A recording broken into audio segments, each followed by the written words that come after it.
ಎಲ್ಲೂ ವಿಡಿಯೋನ ಸ್ಕಿಪ್ ಮಾಡಬೇಡಿ, ಕೊನೆವರೆಗೂ ನೋಡಿ. ಯಾಕೆಂದರೆ ವರ್ಧ ಬಗ್ಗೆ ಸಾಕ್ಷಿ ಸಿಗೋ ಟೈಮ್ ಹತ್ರ ಬಂದಿದೆ. ಸೊ ಹಾಗಾಗಿ ಬನ್ನಿ ಈಗ ಶುರು ಮಾಡೋಣ. Welcome to Pavan Suni life ಸ್ಟೈಲ್ಗೆ ಎಲ್ಲರಿಗೂ ಸ್ವಾಗತ. ಎಲ್ಲರೂ ಹೇಗಿದ್ದೀರಾ? ಐ ಹೋಪ್ ಎಲ್ಲರೂ ಚೆನ್ನಾಗಿದ್ದೀರಾ ಅಂತ ಅಂದ್ಕೊಂಡು ಇವತ್ತಿನ ರಾಣಿ ಸೀರಿಯಲ್ ಸಂಚಿಕೆನ ಶುರು ಮಾಡ್ತಾ ಇದ್ದೀನಿ. ಇನ್ನು ಶುರು ಮಾಡೋದಕ್ಕಿಂತ ಮುಂಚೆ ನನ್ನ ಚಾನಲ್ನ ಇನ್ನೂ ಯಾರೆಲ್ಲ ಸಬ್ಸ್ಕ್ರೈಬ್ ಮಾಡ್ಕೊಂಡಿಲ್ವೋ ಸಬ್ಸ್ಕ್ರೈಬ್ ಮಾಡ್ಕೊಳ್ಳಿ. ವಿಡಿಯೋ ಇಷ್ಟ ಆದರೆ ಒಂದು ಪುಟ್ಟದೊಂದು ಲೈಕ್ ಕೊಡಿ. ಸೊ ಬನ್ನಿ ಈಗ ಶುರು ಮಾಡೋಣ. ಇಲ್ಲಿ ರಾಣಿ ತುಂಬ ಬೇಜಾರದಿಂದ ಕೂತಿರ್ತಾಳೆ, ಯಾಕೆಂದರೆ ಅವಳ ಶಾಲೆ ಸೇರಿಸ್ಕೊಂಡಿರಲ್ವಲ್ಲ. ಸೊ ಹಾಗಾಗಿ ಅವಳ ತುಂಬ ಸಮಾಧಾನ ಮಾಡ್ತಾ ಇರ್ತಾರೆ. ಇನ್ನು ಎಷ್ಟೇ ಸಮಾಧಾನ ಮಾಡಿದ್ರು ಕೂಡ ಆ ಮಗು ನಗ್ತಾ ಇರಲ್ಲ. ಈ ಸರಳ ಬಂದು ಕೊಂಕು ಮಾತುಗಳು ಮಾತಾಡ್ತಾ ಇರ್ತಾರೆ. ಕೊಂಕು ಮಾತು ಅಂತಂದರೆ ಅವಳಿಗೆ ತುಂಬ ನೋವಾಗ ಥರನೇ ಮಾತಾಡ್ತಾ ಇರ್ತಾಳೆ ಬಿಡಿ, ಯಾವಾಗಲೂ ಅಷ್ಟೇನೆ. ಆದರೆ ಅವಳು ಮಾತ್ರ ತುಂಬ ಮೌನದಿಂದ ಆ ಬಟ್ಟೆಗಳು, ಯೂನಿಫಾರ್ಮ್ ಬಟ್ಟೆಗಳನ್ನ ಹಿಡ್ಕೊಂಡು ಕೂತ್ಕೊಂಡು ತುಂಬ ಯೋಚನೆ ಮಾಡ್ತಾ ಇರ್ತಾಳೆ. ಅವ್ರ ಮಾವ ಇದ್ಕೊಂಡು, ನಿಮ್ಮ ಅತ್ತೆ ಮಾತಿಗೆಲ್ಲ ತಲೆ ಕೆಡಿಸ್ಕೋಬೇಡ ರಾಣಿ, ನೀನು ಆರಾಮಾಗಿರು, ಏನು ತಲೆ ಕೆಡಿಸ್ಕೋಬೇಡ. ಈ ಸ್ಕೂಲ್ ಅಂತಂದರೆ ಇನ್ನೊಂದು ಸ್ಕೂಲ್ ಆಯಿತು, ಏನು ಸ್ಕೂಲ್ಗೇನು ಕಮ್ಮಿನಾ ಅಂತ ಹೇಳ್ಬಿಟ್ಟು ಅವ್ರ ಮಾವ ಧೈರ್ಯ ಹೇಳ್ತಾ ಇರ್ತಾರೆ. ಮಹಾರಾಣಿನ, ಯಾಕೆ ಅಂದರೆ ಮಹಾರಾಣಿ ಅಲ್ವಾ, ಇನ್ನೊಂದು ಸ್ಕೂಲ್ಗೆ ತಗೊಂಡೋಗಿ ಸೇರಿಸಿ ಅಂತ ಹೇಳ್ಬಿಟ್ಟು ಹೇಳಿದಾಗ, ನೋಡು ಸರಳ, ನಿನ್ಗೆ ಎಷ್ಟು ಹೇಳಿದ್ರು ಅರ್ಥ ಆಗ್ತಿಲ್ಲ, ಸುಮ್ಮನೆ ಇದ್ಬಿಡು, ನೀನು ಜಾಸ್ತಿ ಮಾತಾಡಬೇಡ ಅಂತ ಸತ್ಯಣ್ಣ ನೀನು ಸುಮ್ಮನೆ ಒಳಗಡೆ ಹೋಗು ಅಂತ ಬೈತಾನೆ. ಇನ್ನು ಸೀನ ಇದ್ಕೊಂಡು ಅವಳು ಏನಾದರೂ ಮಾಡಿ ನಗಿಸ್ಬೇಕು ಅನ್ನೋದು ಸೀನನ ಉದ್ದೇಶ ಆಗಿರುತ್ತೆ. ನೋಡು ರಾಣಿ, ಒಂದು ಕೆಲಸ ಮಾಡು, ಈಗ ಈ ಸ್ಕೂಲಲ್ಲಂದರೆ ಇನ್ನೊಂದು ಸ್ಕೂಲ್ ಆಯಿತು, ಈಗ ನಾನೇ ಮಾಸ್ಟ್ರು. ಒಂದು ಮಾತು ಹೇಳಲ್ಲ ನಿನಗೆ, ನಾನೇ ಮಾಸ್ಟ್ರೇ, ಇವಾಗ ನಾನೇ ಬೆಲ್ ಹೊಡಿತಾ ಇದ್ದೀನಿ ಬೇರೆ ಕಡೆ ಸ್ಕೂಲಲ್ಲಿ. ಈಗ ನಾನು ಕೇಳೋ ಪ್ರಶ್ನೆಗಳಿಗೆಲ್ಲ ಆನ್ಸರ್ ಮಾಡಬೇಕು ನೀನು. ವಾಟ್ ಈಸ್ ಯುವರ್ ನೇಮ್ ಅಂತೇಳಿ ಎಲ್ಲ ಕೇಳಿದಾಗ, ನೀನೇ ರಾಣಿ ಅಂತ ಹೇಳ್ದಲ್ಲ, ಅದೇ ನನ್ನ ಹೆಸರು ಅಂತ ಹೇಳ್ತಾಳೆ. ಮತ್ತು ಯಾವ ಊರು ಅಂತೇಳಿ ಕೇಳಿದಾಗ ಅವಳಿಗೆ ಊರು ಜೈಲ್ ಅಂತ ಹೇಳ್ಬಿಡ್ತಾಳೆ.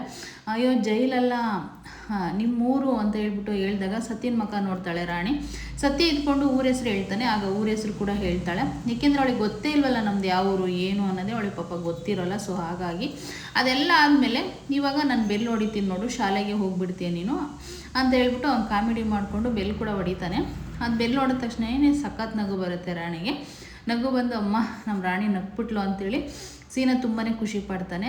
ನೋಡು ನಮ್ಮ ರಾಣಿ ಹೇಗೆ ನಗ್ತಿದ್ದಾಳೆ, ಸತ್ಯ ನೋಡು ನೋಡು ಅಂಥೇಳಿ ಸೀನ ಹೇಳ್ತಾ ಇರ್ತಾನೆ. ಆಗ ಫೈನಲಿ ಅವಳು ನಗುಮುಖ ತರಿಸ್ಬಿಟ್ರು ಇಬ್ಬರು ಸೇರ್ಕೊಂಡು ಮಾವಂದಿರು. ಇನ್ನು ಫೈನಲಿ, ರಾಣಿ ನೀನೇನು ಯೋಚನೆ ಮಾಡಬೇಡ ಕಂದ, ನಿನಗೆಲ್ಲ ಒಳ್ಳೇದಾಗುತ್ತೆ, ನಿನ್ಗೆ ಒಳ್ಳೆ ಸ್ಕೂಲ್ ಕೂಡ ಸಿಗುತ್ತೆ ಅಂತ ಸೀನ ತುಂಬ ಧೈರ್ಯವಾಗಿ ಹೇಳ್ತಾನೆ ಅವಳಿಗೆ. ಇನ್ನು ಇಲ್ಲಿ ಒಂದು ಕಡೆ ಇವನು ತುಂಬ ಬೇಜಾರು ಮಾಡಿಕೊಂಡು ತೇಜು ರೂಮ್ ಒಳಗಡೆ ಹೋಗ್ತಾ ಇರ್ತಾನೆ. ಅದನ್ನು ಇವರಿಬ್ಬರು ಮಾತಾಡ್ತಾ ಇರ್ತಾರೆ. ಅಂದರೆ ವರ್ಧನೂ ಬಾಲ ಇಬ್ಬರು ಕೂಡ, ಯಾಕೆ ಚಿಕ್ಕ ಬಾಸ್ ಅಷ್ಟೊಂದು ಬೇಜಾರು ಮಾಡ್ಕೊಂಡೋದ್ರು ಅಂತ ಬಾಲ ಕೇಳಿದಾಗ, ಯಾಕೆ ಅಂತ ಗೊತ್ತಿಲ್ಲ ಅಂತ ಹೇಳ್ಬಿಟ್ಟು ಇಲ್ಲಿ ವರ್ಧ ಹೇಳ್ತಾನೆ.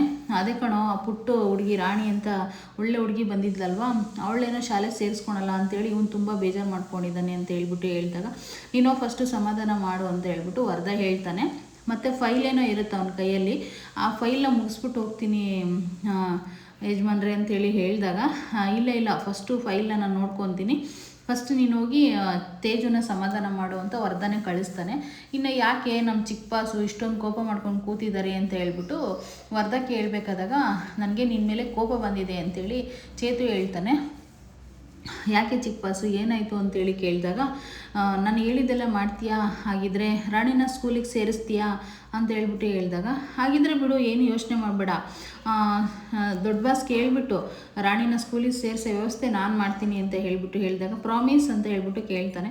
ನಿಜವಾಗೂ ಸೇರಿಸ್ತೀನಿ, ಆದರೆ ನೀನು ನನ್ನ ಕಂಡೀಷನ್ಗೆ ಒಪ್ಕೋಬೇಕು ಅಂತ ಹೇಳ್ಬಿಟ್ಟು ಹೇಳಿದಾಗ, ಅವಲ್ಲ ಆಯ್ತಾಯಿತು ಒಪ್ಕೋತೀನಿ ಅಂತ ಹೇಳಿದಾಗ, ನೀನು ನಕ್ಕೊಂಡು ಈ ಐಸ್ ಕ್ರೀಮ್ನ ತಿನ್ನಬೇಕು ಅಂತ ಹೇಳ್ಬಿಟ್ಟು ಹೇಳ್ತಾನೆ. ಇಲ್ಲ, ಆದರೂ ನಿನ್ನ ಮೇಲೆ ನಂಬಿಕೆ ಇಲ್ಲ, ರಾಣಿನ ಸೇರಿಸಲ್ಲ ನೀವು ಶಾಲೆಗೆ, ಸುಮ್ಮನೆ ಹಾಗೆ ಹೇಳ್ತಿದೀಯಾ ಅಂತ ಹೇಳ್ಬಿಟ್ಟು ಇಲ್ಲಿ ಪಾಪು ಹೇಳುತ್ತೆ, ಅಂದರೆ ಚೇತು ಹೇಳುತ್ತೆ. ಹಂಗೆ ಹೇಳಿದಾಗ, ಇಲ್ಲ ಚಿಕ್ಕ ಬಾಸು ಖಂಡಿತ ಸೇರಿಸ್ತೀನಿ ಅಂತ ಕೂಡ ನಗಿಸ್ಬಿಡ್ತಾನೆ. ಇನ್ನು ಫೈನಲಿ ನೀವೇನಾದರೂ ಇದೇ ರೀತಿ ಸಪ್ಪು ಕೂತ್ಕೊಂಡ್ರೆ ಐಸ್ ಕ್ರೀಮ್ ಎಲ್ಲ ಕರ್ಗೋಗ್ಬಿಡುತ್ತೆ ಅಂತ ಹೇಳಿಬಿಟ್ಟು ಐಸ್ ಕ್ರೀಮ್ನ ತಿನ್ನಬೇಕು ಅಂತೇಳಿ ಕೊಡ್ತಾನೆ. ಆಗ ಐಸ್ ಕ್ರೀಮ್ ತಂದಿದ್ದೀನಿ ನೋಡಿ ನಿನಗೋಸ್ಕರ ಅಂತೇಳಿ ಆಸೆಪಟ್ಟು ತಂದಾಗ ಬಾಲ, ಇನ್ನು ಅವನು ಚೇತು ಐಸ್ ಕ್ರೀಮ್ ತಿನ್ನಬೇಕಾದಾಗ ಆ ಕಡೆ ಹಿಂಗೆ ನೋಡ್ತಾನೆ, ಟ್ರಂಕ್ ಸಿಗುತ್ತೆ ಅಲ್ಲ ಒಂದು, ಅಂದರೆ ಟ್ರಂಕ್ ಕಾಣಿಸುತ್ತೆ ಅವನ ಕಣ್ಣಿಗೆ. ಅದೇನು ಫ್ರೆಂಡ್ ಅಂತೇಳಿ ಕೇಳಿದಾಗ, ಅದು ಟ್ರಂಕು ಅಂತ ಹೇಳ್ಬಿಟ್ಟು ಹೇಳಿದಾಗ, ಅದರಲ್ಲಿ ಏನಾಯ್ತು ಅಂತ ನಾನು ನೋಡಬೇಕು ಅಂತ ಹೇಳ್ಬಿಟ್ಟು ಚೇತು ಕೇಳ್ತಾನೆ. ತೇಜು ಕೇಳ್ತಾನೆ, ಇಲ್ಲ ಅದನ್ನೆಲ್ಲ ಏನೂ ಬೇಡ ಅಂತ ಹೇಳ್ಬಿಟ್ಟು ಹೇಳಿದಾಗ, ಇಲ್ಲ ನಾನು ನೋಡಲೇಬೇಕು ಅಂದಾಗ ಹೋಗಿ ಬಾಲ ತೊಗೊಂಡು ಬಂದು ಟ್ರಂಕ್ನ ಓಪನ್ ಮಾಡಿಸ್ತಾನೆ. ಅದರಲ್ಲಿ ಸುಮಾರು ಸಾಕ್ಷಿಗಳು ಕೂಡ ಇರ್ತವೆ. ಮತ್ತು ಫೈನಲಿ ಅದರಲ್ಲಿ ಏನೇನೋ ವಸ್ತುಗಳು, ಆಟ ಸಾಮಾನುಗಳು, ತೇಜು ಆಡಿರೋದು ಎಲ್ಲ ಕೂಡ ಇರುತ್ತೆ ಅದರಲ್ಲಿ. ಸೊ ಅದನ್ನೆಲ್ಲ ಓಪನ್ ಮಾಡಿ ಒಂದೊಂದೇ ಹೊರಗಡೆ ಹಾಕ್ತಾರೆ. ಹಾಕಿದ ತಕ್ಷಣವೇ ಅಲ್ಲಿ ಖುಷಿಯಿಂದನೇ ಈಚೆ ಹಾಕ್ತಾರೆ. ಹಾಕಿದರೆ ಫೈನಲಿ ಅದರಲ್ಲಿ ಒಂದು ಫೋಟೋ ಸಿಕ್ಬಿಡುತ್ತೆ. ಆ ಫೋಟೋ ಸಿಕ್ಕಿದ ತಕ್ಷಣ ಬಾಲ ಏನು ಮಾಡಿಬಿಡ್ತಾನೆ, ಆ ಫೋಟೋ ಇವ್ರು 4 ಜನದ್ದು ಆಗಿರುತ್ತೆ. ಇನ್ನು ಅದನ್ನು ಮುಚ್ಚಿಬಿಡ್ತಾನೆ, ನೋಡೋಕ್ಕೆ ಬಿಡೋದಿಲ್ಲ. ಗೊತ್ತಾಗ್ಬಿಡುತ್ತೆ ಅಂತನೋ ಏನೋ ಗೊತ್ತಿಲ್ಲ. ಆದರೆ ಇದು ಬಾಲಕ್ಕೆ ಸಂಬಂಧಪಟ್ಟಿದ್ದು, ನೀವು ಕಂಟಿನ್ಯೂಸ್ ಆಗಿ ನೋಡಿ ಇನ್ನೂ ಗೊತ್ತಾಗುತ್ತೆ ನಿಮಗೆ. ಇನ್ನು ಅದೆಲ್ಲ ಆದಮೇಲೆ ಅದರಲ್ಲಿ ಪ್ರತಿಯೊಂದು ವಸ್ತುಗಳು ಕೂಡ ಅದರಲ್ಲೇ ಇರುತ್ತೆ. ಇನ್ನು ಅದು ಒಂದು ವಸ್ತು ಕಂಡುಬಿಡುತ್ತೆ. ಕಂಡ ತಕ್ಷಣ ಬಾಲ ಇದ್ಕೊಂಡು ಏನು ಮಾಡಿದ್ರು ಅದನ್ನ ನೋಡೋಕ್ಕೆ ಬಿಡೋದಿಲ್ಲ. ಚಿಕ್ಕಪಾಸು ಎದ್ದಾಳಿ, ಫಸ್ಟ್ ಇದರಲ್ಲಿ ಧೂಳಿದೆ, ಫಸ್ಟು ನೀವು ಇದ್ದು ಹೊರಗಡೆ ಹೋಗಿ, ಮತ್ತೆ ಹುಷಾರಿಲ್ದಂಗೆ ಆಗುತ್ತೆ ಅಂತೇಳ್ಬಿಟ್ಟು ಬಾಲ ಅದನ್ನು ಕೈ ಹಾಕಿ ಮುಚ್ಚಿಬಿಡ್ತಾನೆ, ಓಪನ್ ಮಾಡೋಕ್ಕೆ ಬಿಡೋದಿಲ್ಲ. ಸೊ ಒಂದು ಸೀರೆ ಕೆಳಗಡೆ ಇರುತ್ತೆ, ಒಂದು ಫೋಟೋಸ್ ಏನೋ ಇರುತ್ತೆ ಅದರಲ್ಲಿ. ಇನ್ನು ಯಾಕೆ ನನ್ನ ನೋಡೋಕ್ಕೆ ಬಿಡ್ತಿಲ್ಲ, ಏನು ಸೀಕ್ರೆಟ್ ಇದೆ ಇದರಲ್ಲಿ ಅಂತ ಹೇಳ್ಬಿಟ್ಟು ತೇಜು ಕೇಳ್ತಾನೆ. ಅದೇನಿಲ್ಲ ಚಿಕ್ಕಪಾಸು, ನಿಮಗೆ ಧೂಳಾಗುತ್ತೆ ಅಂತ ಹೇಳ್ಬಿಟ್ಟು ಆಮೇಲೆ ನಾನು ಕೆಲಸದವ್ರಿಗೆ ಹೇಳಿಬಿಟ್ಟು ಇದನ್ನೆಲ್ಲ ಕ್ಲೀನ್ ಮಾಡಿಸಿ ಆಮೇಲೆ ನೀವು ನೋಡೋಕ್ಕೆ ಬಿಡ್ತೀನಿ ಅಂತ ಹೇಳ್ತಾನೆ. ಆದರೆ ನೀವು ಸುಳ್ಳು ಹೇಳ್ತಾ ಇದ್ದೀರಾ, ಏನೋ ನಿಮ್ಮನ್ನು ಪರ್ಮಿಷನ್ ತೊಗೊಂಡು ನಾನು ನೋಡಬೇಕಾಗಿಲ್ಲ, ಇದೆಲ್ಲ ನಾನು ಚಿಕ್ಕ ವಯಸ್ಸಲ್ಲಿ ಆಟಾಡಿರೋ ವಸ್ತುಗಳು, ನಾನು ನೋಡೋಕ್ಕೆ ಅಧಿಕಾರ ಇದ್ದೇ ಇರುತ್ತೆ ಅಂತ ಹೇಳ್ಬಿಟ್ಟು ತೇಜು ಹೇಳ್ತಾನೆ. ಅಲ್ಲ ಬಸ್ಸು, ಅದು ಖಂಡಿತ ನಿಮ್ಮ ಅಧಿಕಾರ ಇದ್ದೇ ಇರುತ್ತೆ ಅಂತ ಕೂಡ ಹೇಳ್ತಾನೆ ಬಾಲ. ಆದರೂ ತೇಜು ಇದ್ಕೊಂಡು ಅದು ನೋಡೋಕೆ ಹೋಗ್ತಾನೆ. ನೋಡಿ ಚಿಕ್ಕ ಬಾಸು, ಇದನ್ನೆಲ್ಲ ಧೂಳು ಕ್ಲೀನ್ ಮಾಡಿಸಿ ಮತ್ತೆ ನಾನು ನೋಡೋಕೆ ಬಿಡ್ತೀನಿ, ಬನ್ನಿ ಹೋಗೋಣ ಅಂತ ಹೇಳ್ಬಿಟ್ಟು ಅಲ್ಲಿಂದ ಕರ್ಕೊಂಡೋಗೋ ಪ್ರಯತ್ನನೇ ಮಾಡ್ತಾ ಇರ್ತಾನೆ ಬಾಲ. ಇನ್ನು ಹಾಗಾದರೆ ಪ್ರಾಮಿಸ್ ಮಾಡೋ, ನನಗೆ ಇದನ್ನೆಲ್ಲ ತೋರಿಸ್ತೀನಿ ಮತ್ತೆ ಅಂತ ಹೇಳ್ಬಿಟ್ಟು ಅಂತೇಳಿ ತೇಜು ಪ್ರಾಮಿಸ್ ಮಾಡಿಸ್ಕೊತಾನೆ ಬಾಲ ಹತ್ರ. ಆಯಿತು ಪ್ರಾಮಿಸ್ ಅಂತ ಹೇಳ್ಬಿಟ್ಟು ಕೈಗೆ ಕೊಟ್ಟು ಪ್ರಾಮಿಸ್ ಮಾಡಿಬಿಡ್ತಾನೆ ಬಾಲ. ಮತ್ತೆ ನಿನಗೆ ಇದನ್ನೆಲ್ಲ ಧೂಳೆಲ್ಲ ಕ್ಲಿಯರ್ ಮಾಡಿಸಿ ತೋರಿಸ್ತೀನಿ ಅಂತ ಹೇಳ್ಬಿಟ್ಟು. ಹಾಗಂದ ತಕ್ಷಣ ತೇಜು ಇದ್ಕೊಂಡು ನಂಬಿಕೆಯಿಂದ ಸರಿಯಾಗಿದ್ರೆ ಆಯಿತು ಅಂತ ಹೇಳ್ಬಿಟ್ಟು ಹೇಳಿದ ತಕ್ಷಣ ಬಾಲ ಇದ್ಕೊಂಡು ಅದ್ರಾಗೆ ಏನೇನು ತೆಗೆದು ಈಚೆ ಹಾಕಿದ್ರು ಅದನ್ನೆಲ್ಲ ಕ್ಲೋಸ್ ಮಾಡಿ ಮತ್ತೆ ಟ್ರಂಕ್ನ ಕ್ಲೋಸ್ ಮಾಡಿಬಿಟ್ಟು ಎಲ್ಲಿತ್ತೋ ಅದೇ ಜಾಗದಲ್ಲೇ ಇಡ್ತಾನೆ. ಇಟ್ಟ ತಕ್ಷಣ ಇನ್ನು ತೇಜನೂ ಬಾಲ ಇಬ್ಬರು ಕೂಡ ಅಲ್ಲಿಂದ ಹೊರಗಡೆ ಹೊರಡ್ತಾರೆ. ಇನ್ನು ಇಲ್ಲಿ ಒಂದು ಕಡೆ ರಾಣಿ ಅಂತೂ ತುಂಬ ಫೀಲ್ ಮಾಡಿಕೊಂಡು, ಇನ್ನು ಅವಳು ಯಾವಾಗಲೂ ಅಷ್ಟೇ ತುಂಬ ನೊಂದುಕೊಂಡು ಹೇಳ್ತಾ ಇರ್ತಾಳೆ, ಡಾಲ್ ನೋಡಿಕೊಂಡು, ಅಮ್ಮ ಇವತ್ತೇನಾಯಿತು ಗೊತ್ತಾ ಅಮ್ಮ, ಶಾಲೆಗೆ ಸೇರಿಸ್ಬೇಕಂತ ಮಾಮ ಹಗಲು ರಾತ್ರಿ ಕಷ್ಟಪಟ್ಟು ಅಮೌಂಟ್ನ ತೊಗೊಂಡು ನನ್ನ ಸೇರಿಸ್ಬೇಕಂತ ಹೋದರೆ ಆ ಪ್ರಿನ್ಸಿಪಲ್ಲು ನನ್ನ ಶಾಲೆಗೆ ಸೇರಿಸ್ಕೊಳ್ಳಲ್ಲ ಅಂತ ಅಂದ್ಬಿಟ್ರು ಅಮ್ಮ. ತೇಜು ಇದ್ದಾನಲ್ಲ, ತೇಜು ಅಪ್ಪ ಏನೋ ಮೆಂಬರ್ ಅಂತೆ, ಆ ಸ್ಕೂಲಿಗೆ ಸದಸ್ಯರಿ ಅಂತೆ, ಹಾಗಾಗಿ ಅವ್ರ ಮಗನ ಮಾತ್ರ ಸೇರಿಸ್ಕೊತೀನಿ ಅಂತಂದರು, ನನ್ನ ಮಾತ್ರ ಸೇರಿಸ್ಕೊಳ್ಳಲ್ಲ ಅಂತಂದರು.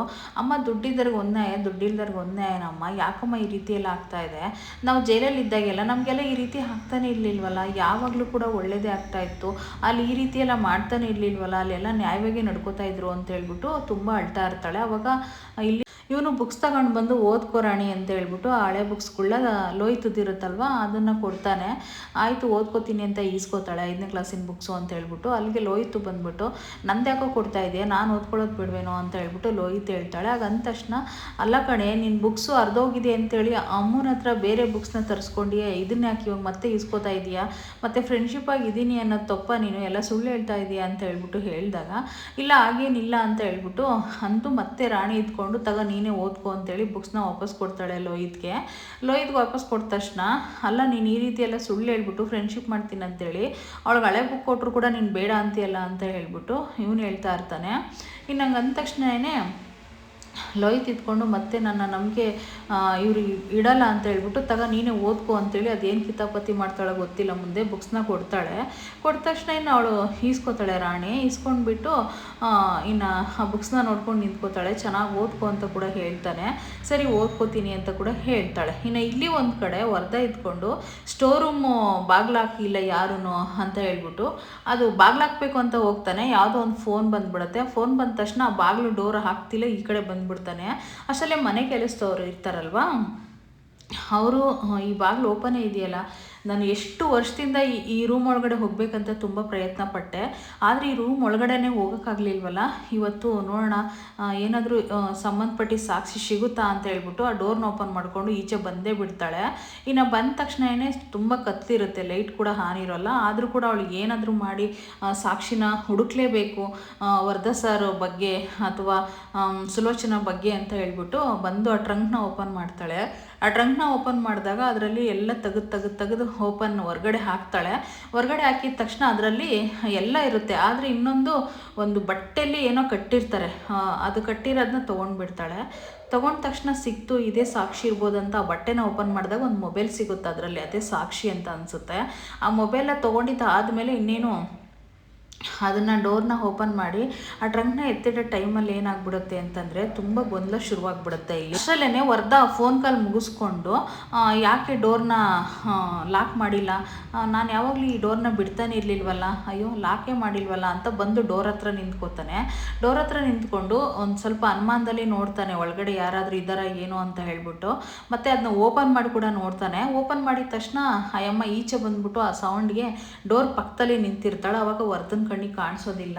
ಆವಾಗ ಅವ್ರ ಮನಸ್ಸಲ್ಲಿ ಅನ್ಕೊತಾರೆ, ಹೀಗೇನಾದರೂ ಇವರು ನನ್ನ ಕ್ಲೋಸ್ ಮಾಡ್ಕೊಂಡು ಹೊರಗಡೆ ಹೊರಟೋಗ್ಬಿಟ್ರೆ ನಾನು ಉಸಿರು ಕೊಟ್ಕೊಂಡು ಇಲ್ಲೇ ಸಾಯ್ಬೇಕಲ್ಲಪ್ಪ, ಏನಪ್ಪ ಮಾಡೋದು ಇವಾಗ, ಒಳ್ಳೆ ಪರಿಸ್ಥಿತಿ ಸಿಗಾಕೊಂಡಲ್ಲ, ನನ್ನ ಪ್ರಾಣಿಗೆ ಕುತ್ತು ಅನ್ಕೊಂಡಲ್ಲ ಅಂತ ತುಂಬ ಯೋಚನೆ ಮಾಡ್ತಾ ಇರ್ತಾರೆ ಅವ್ರ ಮನೆ ಕೆಲಸದವರು. ಆದ್ರೂ ವರ್ಧಾ ಬಾಗಿಲು ಹೇಳ್ಕೊಂಡು ಮುಂದಕ್ಕೆ ಹೊರಟೋಗ್ತಾನೆ. ಸದ್ಯಕ್ಕೆ ಅದೃಷ್ಟ ಡೋರ್ನ ಲಾಕ್ ಮಾಡಿರಲ್ಲ ಅಷ್ಟೇನೆ. ಅವಾಗ ಅಯ್ಯಮ್ಮ ಏನು ಮಾಡಿಬಿಡ್ತಾಳೆ ಅಂದರೆ ಈಚೆ ಬಂದ್ಬಿಟ್ಟು ಡೋರ್ನ ಓಪನ್ ಮಾಡಿಬಿಟ್ಟು ಆ ಫೋನ್ ಹಿಂಗೆ ಸೆರಗಲ್ಲಿ ಬಚ್ಚಿಟ್ಕೊಂಡು ಈಚೆ ಬಂದುಬಿಡ್ತಾಳೆ. ಸೊ ಫೈನಲಿ ಇನ್ನು ಅವಳಿಗೆ ಸಾಕ್ಷಿ ಸಿಕ್ಕಿ ಆಯಿತು. ಅದು ಏನು ಕತೆ ಅಂತ ಹೇಳ್ಬಿಟ್ಟು ಮುಂದಿನ ಎಪಿಸೋಡ್ಗಳಲ್ಲಿ ಖಂಡಿತ ಅರ್ಥ ಆಗ್ತಾ ಹೋಗುತ್ತೆ. ಇನ್ನು ಇಲ್ಲಿ ಒಂದು ಕಡೆ ಇವರು ಪಾಯಸ ಮಾಡ್ತಾ ಇರ್ತಾರೆ. ಲೋಹಿತ್ ಬಂದುಬಿಟ್ಟು ಏನಮ್ಮ ಗಮ್ಮಂತಿದೆ, ತುಪ್ಪ ಹಾಕ್ಬಿಟ್ಟು ಚೆನ್ನಾಗಿ ಪಾಯಸ ಮಾಡ್ತಾ ಇದೆಯಾ, ಕೀರು ಅಂತ ಹೇಳ್ಬಿಟ್ಟು ಹೇಳಿದಾಗ, ಹೌದು ಕಣೆ ಇವತ್ತು ತುಂಬ ಖುಷಿ ದಿನ ಅದಕ್ಕೆ ಅಂದಾಗ, ಲೋಹಿತ್ ಇದ್ಕೊಂಡು ರಾಣಿಗೆ ಸ್ಕೂಲ್ ಸೀಟ್ ಸಿಗಲಿಲ್ವಲ್ಲ ಅದಕ್ಕೆ ಅಮ್ಮ ಖುಷಿಯಾಗಿರೋದು ಅಂತ ಹೇಳಿದಾಗ, ಹೌದು ಕಣೆ ಇವತ್ತು ತುಂಬ ಖುಷಿಯಾಗಿದೆ ಅಂತ ಒಬ್ರಿಗೊಬ್ರು ಕೈ ಚಪ್ಪಾಳೆ ಹೊಡ್ಕೊತಾರೆ. ಇನ್ನು ಅಷ್ಟರಲ್ಲೇ ಸತ್ಯಣ್ಣ ಬಂದ್ಬಿಟ್ಟು ಏನೇ ಇವತ್ತು ಪಾಯಸ ಮಾಡ್ತಾ ಇದೆಯಾ ಅಂದರೆ ಕೀರ್ ಮಾಡ್ತಾ ಇದೆಯಾ ಅಂತೇಳಿ ಕೇಳ್ತಾನೆ. ಹ್ಞೂ ರೀ, ಯಾಕೋ ಮಕ್ಕಳು ತುಂಬ ದಿನದಿಂದ ಕೇಳ್ತಾ ಇದ್ರು ಅದಕ್ಕೋಸ್ಕರ ಕೀರ್ ಮಾಡ್ತಾ ಇದ್ದೀನಿ ಅಂತ ಸರಳ ಹೇಳ್ತಾಳೆ. ಅಲ್ಲ ಕಣೆ, ಮನೆ ಮಗಳು ಈ ರೀತಿ ನೊಂದ್ಕೊಂಡು ನೋವು ತಿಂದ್ಕೊಂಡು ಇರಬೇಕಾದಾಗ ಯಾಕೆ ನಿನಗಿದೆಲ್ಲ ಸ್ವೀಟ್ ಮಾಡೋದು, ಖುಷಿ ಇದ್ದ ಕಣೆ ಸ್ವೀಟ್ ಮಾಡೋದು ಅಂತೇಳಿ ಸತ್ಯಣ್ಣ ಹೇಳಿದಾಗ, ನಮ್ಮ ಮನೆ ಮಗಳು ಲೋಹಿತ್ ತುಂಬಾ ಚೆನ್ನಾಗಿದ್ದಾಳಲ್ಲ ಅಂತ ಅಂದಾಗ, ನಾನು ಯಾರ ಬಗ್ಗೆ ಮಾತಾಡ್ತಿದ್ದೀನಿ ಅಂತ ಗೊತ್ತು ಕಣೆ ನಿನಗೆ, ಆದರೂ ಕೂಡ ಈ ರೀತಿ ಮಾತಾಡ್ತಿದ್ದೀಯ ಅಂತ ಸತ್ಯಣ್ಣ ಹೇಳ್ತಾರೆ. ಹಾಗಂದ ತಕ್ಷಣನೇ ಲೋಹಿತ್ ಇದ್ಕೊಂಡು, ಅಪ್ಪ ನಾನೇನಪ್ಪ ಕೇಳಿದ್ದು ಕೀರು, ನಾನು ತುಂಬ ಖುಷಿಯಿಂದ ಇದ್ದೀನಲ್ಲ ಈ ಮನೆ ಮಗಳು ಅಂತ ಲೋಹಿತ್ ಹೇಳ್ತಾಳೆ. ಮತ್ತು ಸತ್ಯಣ್ಣ ಇದ್ಕೊಂಡು ಮತ್ತೆ ನೆನಪಿಸ್ತಾರೆ, ಈ ಮನೆ ಮಗಳು ಲೋಹಿತು ಕೂಡ ಸೇರಿ ರಾಣಿ ಕೂಡ ಇದ್ದಾಳ ಕಣೆ ಅಂತ ಹೇಳ್ಬಿಟ್ಟು. ಆದರೂ ಕೂಡ ಅವಳಿಗೆ ಏನಾದರೂ ಏನ್ರಿ ನಮಗೆ ಟೆನ್ಷನ್ನು, ನಮ್ಮ ಮನೆ ಮಕ್ಳು ಕೇಳಿದರೆ ಮಾಡ್ಕೊಡ್ತೀನಿ ಅಂತ ರಾಣಿ ಹೇಳ್ತಾಳೆ, ಸರಳ ಹೇಳ್ತಾಳೆ. ಆಗ ಹೇಳಿದ ತಕ್ಷಣ ಇನ್ನು ಫೈನಲಿ ಪುಷ್ಪ ಟೀಚರ್ ಅಂತ ಬಂದಿರ್ತಾರೆ ಮನೆಗೆ, ಅದು ಲೋಹಿತನ ಟೀಚರು ಕೂಡ ಆಗಿರ್ತಾರೆ. ಇನ್ನು ಫೈನಲಿ ಪುಷ್ಪ ಟೀಚರ್ ಬಂದರು ಅಂತೇಳಿ ಹೇಳಿದಾಗ ಇಲ್ಲಿ ಮತ್ತೆ ಓಡ್ ಬರ್ತಾರೆ ಸತ್ಯಣ್ಣ ಸರಳ ಎಲ್ಲರೂ ಕೂಡ. ಲೋಹಿತಿಗೆ ತುಂಬ ಗಾಬರಿ ಆಗಿಬಿಡುತ್ತೆ. ಹಾಗಿದ್ರೆ ನಾನು ಹೋಮ್ವರ್ಕ್ ಮಾಡಿಲ್ಲ ಇವತ್ತು, ಪುಷ್ಪ ಟೀಚರ್ ಮನೆಗೇ ಹೇಳಕ್ಕೆ ಬಂದುಬಿಟ್ಟಿದ್ದಾರೆ, ಇವಾಗ ನನಗೇನಿದೆಯೇನು ಒದಿಗಳಂತೂ ತಪ್ಪಿದ್ದಲ್ಲ ಅಂತ ಹೇಳಿ ಅನ್ಕೋತಾ ಇರ್ತಾಳೆ. ಇನ್ನು ಒಂದು ಕಡೆ ಸತ್ಯಣ್ಣ ಇದ್ಕೊಂಡು ಕಾಫಿ ನೀರು ಏನಾದರೂ ತಂದುಕೊಡೆ ಕುಡಿಯೋಕ್ಕೆ ಅವ್ರಿಗೆ ಅಂಥೇಳಿ ಹೇಳಿದಾಗ ಅವಾಗ ಸರಳ ಹೋಗಿ ನೀರು ತಂದು ಕೊಡ್ತಾರೆ. ಏನು ಮೇಡಮ್ ಬಂದಿದ್ದು, ಲೋಹಿತು ಏನಾದರೂ ಚೆನ್ನಾಗಿ ಓದ್ಕೊಳ್ತಾ ಇಲ್ವಾ ಅಂತ ಹೇಳಿದಾಗ, ಇಲ್ಲ ಹಾಗೇನಿಲ್ಲ, ಲೋಹಿತು ಎಲ್ಲಿದೆ ಅಂತೇಳಿ ಕೂಗಿದ್ರೆ ಅವಳು ಹೊರಗಡೆ ಬರ್ತಾನೆ ಇರಲ್ಲ. ಸರಳ ಅಂದ್ಕೊತಾಳೆ, ನನ್ನ ಮಗಳು ಏನಾದ್ರು ತಪ್ಪು ಮಾಡಿದಾಳ, ಅದಕ್ಕೇನಾದ್ರು ಈ ಮೇಡಮ್ ಇಲ್ಲಿವರೆಗೂ ಬಂದ್ರಾ ಅಂತ ಹೇಳ್ಬಿಟ್ಟು, ಇಲ್ಲ ಲೋಹಿತ್ ಏನು ತಪ್ಪೇ ಮಾಡಿಲ್ಲ ಅಂತೇಳಿ ಆ ಪುಷ್ಪ ಮೇಡಮ್ ಹೇಳ್ತಾರೆ. ಸರಳ ಡೈರೆಕ್ಟಾಗಿ ಕೇಳ್ತಾಳೆ, ನನ್ನ ಮಗಳು ಏನಾದ್ರು ತಪ್ಪು ಮಾಡಿದಾಳ ಅಂತ ಹೇಳ್ಬಿಟ್ಟು. ಹಾಗೇನಿಲ್ಲ ಕರೀರಿ ನಾವು ಅವಳ ಅಂತ ಹೇಳ್ಬಿಟ್ಟು ಪುಷ್ಪ ಟೀಚರ್ ಹೇಳ್ತಾ ಇರ್ತಾರೆ.